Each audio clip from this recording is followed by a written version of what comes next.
आज होता रविवार, म्हणलं आज चांगलं लेट उठू. अहो काच काय सकाळी जाग आली. इतर वेळी आपण लेट उठतो तेवढ्यात हक्काचा आवाज आला. म्हणे खाली ये पाहुणे आलेत. म्हणला कोण पाहुणे आलेत? तर आपले नाना कुठे आणि त्यांचा छोकरा, म्हणजे आपला लय मोठा फॅन आहे बाब.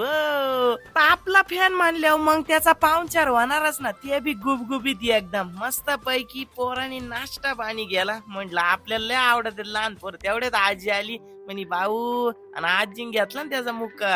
आणि तेवढ्यात आजीन त्याला एक गोष्ट पण सांगितली, भाऊ शाळा चांगली शिक बर का, येड्यावानी करू नये. आता आजीच्या आणि त्यांच्या गप्पा चालूच होते. तेवढ्यात काका आले आणि म्हणे